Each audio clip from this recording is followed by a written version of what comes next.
চুরি ভালা মতো কর, দালালি ভালা মতো কর, টেন্ডারবাজি রাহাবাজি জাল ভালা মতো কর, জোর জুলুম ভালা মতো কর, আরেকজনের অত্যাচার ভালা মতো কর, জায়গা মতো আটকা আছে না নাই? জোরাল আছে না নাই? মানুষের হক, মানুষের জায়গা জমিন জোর জুলুম করে খাইবা, মনে করছো তোমার কেউ আটকাইতো না। সিপাই যখন আটকাইবা তখন বাঁচানোর মতো কেউ থাকবে না, ঠিক কিনা কর? সব দাঁড়াই, কেউ রক্ষা পাওয়ার সুযোগ নাই। ভাইরা রে, আমার বন্ধুরা রে, সবাই দাঁড়িয়ে যাবে, সবাই বলবে নফসি নফসি, আল্লাহ আমারে বাঁচায়া দাও, আমারে বাঁচায়া দাও।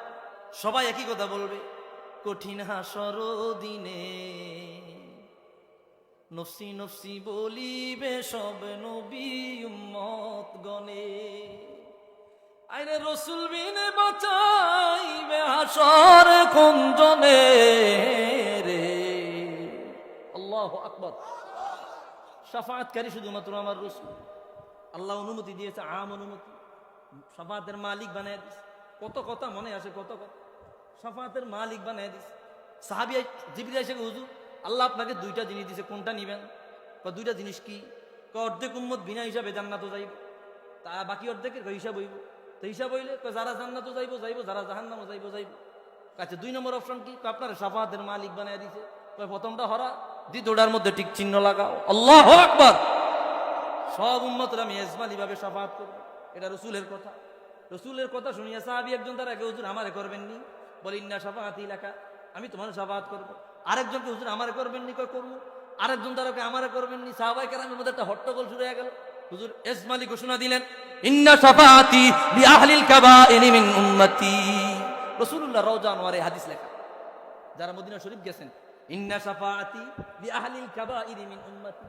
রাসূলুল্লাহ রওজা আনোয়ারে হাদিস শরীফ লেখা যে আমার উম্মতের গুনাহগার, কবিরা গুনাহগার ঈমান নিয়ে আমার কাছে কিয়ামতের ময়দানে আমি রাসূল দয়াশীল হইয়া তারে শাফাআত করিয়া আল্লাহর জান্নাতের মেহমান বানাবো। আল্লাহু আকবার।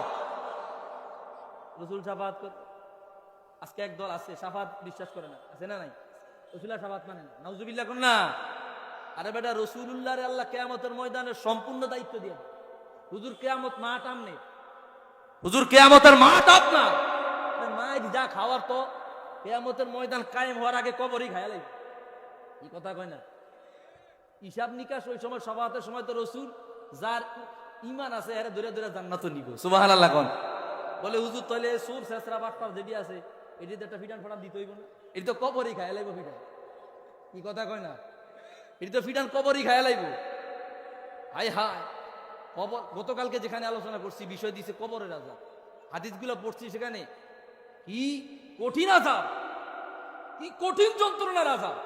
ভাইরা আমার, রাসূলুল্লাহকে পাইবো তো কিয়ামতের মাঠে গিয়ে, যে কিয়ামতের আগের দিন মারা যাইব, হ্যাঁ 40,000 বছর কবরে থাকবে। আল্লাহু আকবার।